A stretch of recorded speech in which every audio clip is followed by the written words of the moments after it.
just a small world after all. Welcome to MsMojo, and today we're counting down our picks for the top 10 Easter eggs connecting Disney and Pixar movies. Ah, great. What is it? I'm not sure. Must be some sort of code. For this list, we'll be looking at the most intriguing hidden details in our favorite House of Mouse and Pixar animations that prove the movies exist in the same universe. Did you notice these Easter eggs? Let us know in the comments. Number 10. The bootleg DVDs. Zootopia. Remember that scene where Judy Hopps and Nick Wilde confront Zootopia's notorious bootlegger? What were you gonna do with those night howlers, Weaselton? It's Weaselton. Duke Weaselton. And I ain't talking, Rabbit. Have you ever paused to take a closer look at the merch he's pushing? Well, you might just notice some familiar titles. His collection riffs on Disney classics like Tangled, Wreck-It Ralph, Big Hero 6, and Moana. There's also a reference to the later canceled Gigantic, and a nod to the highly anticipated future release Frozen 2. Incidentally, even the Duke's name is a joke calling back to the first Frozen movie. Your Majesty, the Duke of Weaseltown. Weaselton. Duke of Weaselton. Your Majesty. Both characters are actually voiced by Alan Tudyk, which might be another connection. Either way, we'd love to see more of Weaselton's merchandise. Maybe he's got a Peter Pan, a Coco Bruh, and a Mulan, or maybe an Aladingo stored out back. They offered me what I couldn't refuse. Money. Number 9. Wanted, Hans of the Southern Isles, Big Hero 6. In one of Disney's greatest plot twists, we learn why you probably shouldn't marry someone you've just met. As 13th in line in my own kingdom, I didn't stand a chance. I knew I'd have to marry into the throne somewhere. What are you talking about? As heir, Elsa was preferable, of course, but no one was getting anywhere with her. But you... At the end of Frozen, Hans is handed over to his brothers, and based on a brief appearance in Frozen Fever, life's become a big old pile of, well. However, it seems that even shoveling horse manure couldn't steer this heinous prince away from a life of crime. While Big Hero 6's hero reports the mysterious kabuki mask-wearing man to the police, we can see a wanted poster pinned to the wall in the back. Extraordinarily, Frozen is likely to have taken place around the mid-19th century, whereas Big Hero 6 is estimated to be set around 2032. That's a long time to be on the run, don't you think? We shall see what his 12 big brothers think of his behavior. Number 8. Have we met this witch before? Brave and Monsters, Inc. According to John Negroni, the mastermind behind the Pixar universe theory, we've met the witch from Brave before. Another witch! Too many unsatisfied customers. He theorized that she's, in fact, Boo from Monsters, Inc. As she grew up, Boo, whose actual name is Mary, was so determined to reunite with Sully that she learned to use magic and created time-traveling doors in the hopes of finding him. Seems feasible enough, right? That's ridiculous. Wood cannot be imbued with magical properties. I should know. I'm a wee whittler. However, this is even more compelling when you spot a figure resembling her beloved monster carved into a bit of wood in the witch's shop. A wooden Pizza Planet truck can also be seen, the likes of which wouldn't even have existed yet. But it would totally make sense for Boo to keep an image of her childhood friend nearby while she searches for the real deal. Oh my, that's lovely that is. Number 7. Genie's lamp travels through time and space. Various. Genie's lamp is arguably one of Disney's most recognizable motifs. However, in how many other films have you spotted it? I'm free at last! I'm hitting the road! I'm off to see the world! Yep, the magical lamp has made its fair share of cameos. You can see it fly past during the song Dig a Little Deeper from The Princess and the Frog.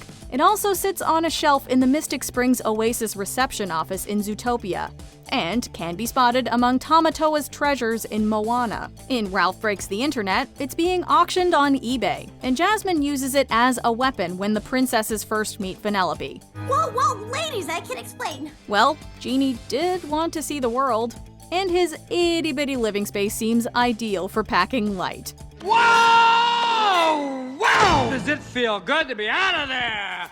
Number 6. The Chinese Takeout Box. Various. Someone at Pixar seemingly had a hankering for Chinese food when they drew up this brilliant Easter egg.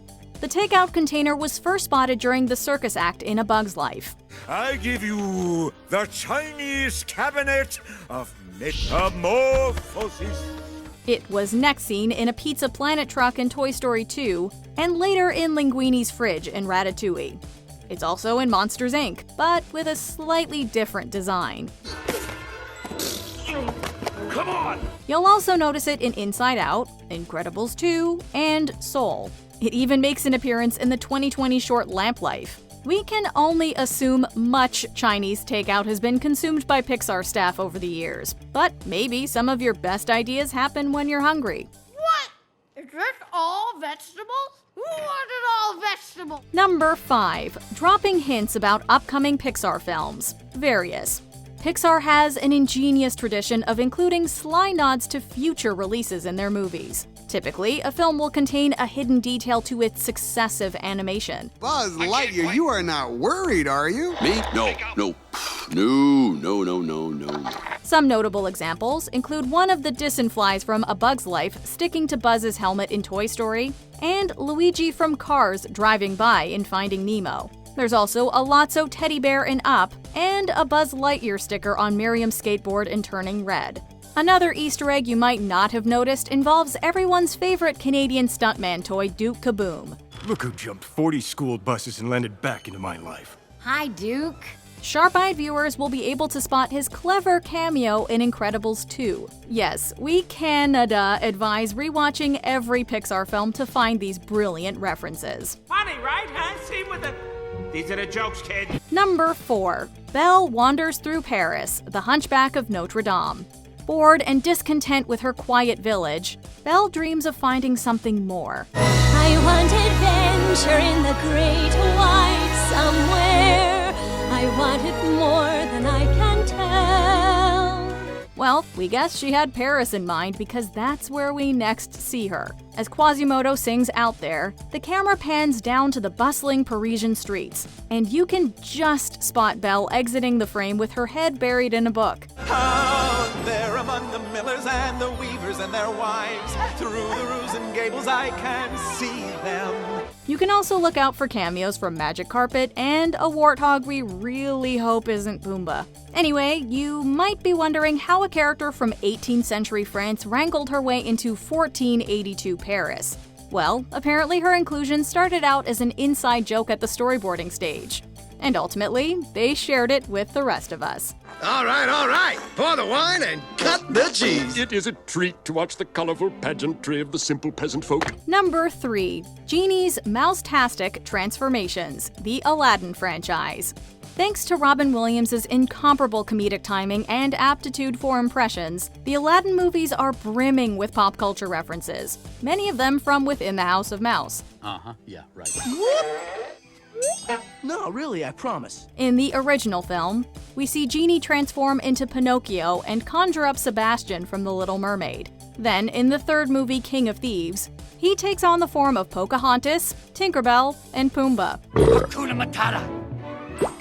Oh, I was having an out-of-movie experience. Even the Williams-less Return of Jafar has Genie-morphed cameos, including Jiminy Cricket, Ariel, and even Aladdin himself. There are more Disney nods than we can count, not even including the spin-off TV series. We challenge you to rewatch the films and see just how many Disney-themed Easter eggs you can find. Hey, it's synergy! The marketing guys are very excited to test really well. Number 2. Rapunzel and Flynn at Elsa's coronation. Frozen.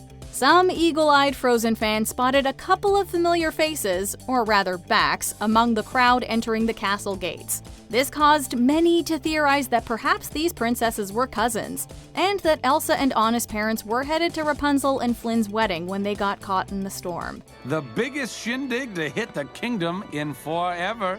Everyone dying to catch a glimpse of me. Us, I meant us. The latter half of the theory was actually later confirmed by the film's co-writer and director Jennifer Lee. Wow. There's definitely a familial likeness, and with one family speculatively based in Germany and the other in Norway, they'd need a pretty good reason to make that journey. Incidentally, Chris Buck, another Frozen co-writer, has said that the royal couple actually survived the shipwreck. Not only that, they would have also gone on to birth none other than Tarzan. Put your faith in what you most believe in. 2 worlds, 1 family. Before we unveil our top pick, here are a few honorable mentions. Bon Voyage's new performance space, Ratatouille. He can be seen in the streets around Notre Dame as Colette and Linguini come skating by. The Land of the Dead residents are Incredibles fans. Coco. Did you spot the poster? The Incredibles legacy reaches Sydney, Australia. Finding Nemo. Check out the front of that magazine the kid in the dentist's office is reading. Nani's Mulan poster, Lilo and Stitch. Is Nani a fan of the film, or is Mulan her real-life role model? Before we continue, be sure to subscribe to our channel and ring the bell to get notified about our latest videos. You have the option to be notified for occasional videos or all of them. If you're on your phone, make sure you go into your settings and switch on notifications. Number 1. Some special guests visit Atlantica, The Little Mermaid. Anyone who's anyone turned up to watch King Triton's daughters put on a show. Even Disney's biggest VIPs snuck their way into the crowd. I'm really looking forward to this performance, Sebastian. Oh, Your Majesty, this will be the finest concert I have ever conducted. If you spotted them, we applaud you. If not, let us point them out. As King Triton makes his grand entrance, you can see Mickey Mouse, Goofy, and Donald Duck in the audience. Which begs the question, how are they breathing underwater? We got no trouble. Like bubbles under the sea. Anyway, they're not the only House of Mouse characters to appear in The Little Mermaid. The King and Grand Duke from Cinderella can also be seen as wedding guests. Still, there's no greater honor than Mickey's presence in a film. After all, as Walt Disney once said, it all started with a mouse. Why, Eric, that's the first time I've seen you smile in weeks. Very amusing. Do you agree with our picks? Check out this other recent clip from MsMojo. And be sure to subscribe and ring the bell to be notified about our latest videos.